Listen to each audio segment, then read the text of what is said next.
नमस्कार। आज अक्टोबर मास 3 तारिख गुरुवार। आज मुख्य समाचार। पदयात्रा शुभारंभ करी बीजेपी को निशाण कले नवीन। मिछ केही निर्वाचन जीतिपारे लोकमानंकर हृदय नुहे।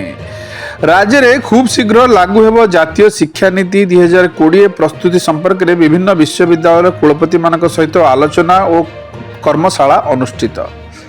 2 दिनिया दिल्ली गस्तरे गले मोहन 5 लाख कोटी निवेश आणिबु।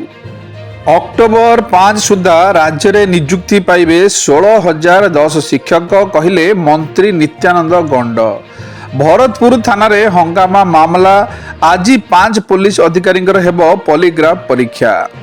आईपीएस स्तर में अदल बदल। विनोद पाटिल हेले मालकानगिरी एसपी, राहुल गोयल हेले कटक रेलवे एसपी। तुरंत कार्य जोगदेवा गृह विभाग निर्देश। 9 तारिख जनता मैदान सेवा प्रयास फाउंडेशन रे दांडिया महोत्सव।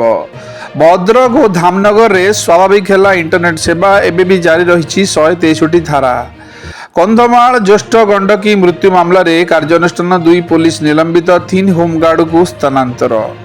समलेश्वरी मंदिर रील्स और फोटो उठाइबा मना।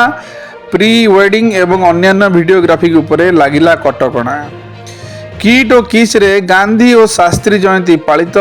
किस पक्षरु स्वच्छ भारत अभियान कार्यक्रम अनुष्ठित।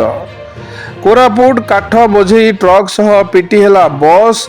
15 ରୁ 20 आहत, 6 गुरुतर। स्वच्छ भारत मिशन मोदी को प्रशंसा कले विश्व स्वास्थ्य संगठन महानिर्देशक। बिहार ब्लेड भांगी जिबारु बन्या जल रे जरूरी अवतरण कला वायुसेना हेलिकॉप्टर। चेन्नई सैमसंग कंपनी रे धर्मघट। 900 रु अधिक कर्मचारी को अटक रखिला पुलिस। दिल्ली पुलिस को बड़ सफलता। 2000 कोटी टंकार कोकेन जबत, 4 गिरफ। इलेक्ट्रिक यान को प्रोत्साहित करने आरंभ है पीएम ई ड्राइव योजना। पूर्वतन निर्वाचन विश्लेषक प्रशांत किशोर निज नुआ राजनैतिक दल जन स्वराज पार्टी शुभारंभ करिसेंती।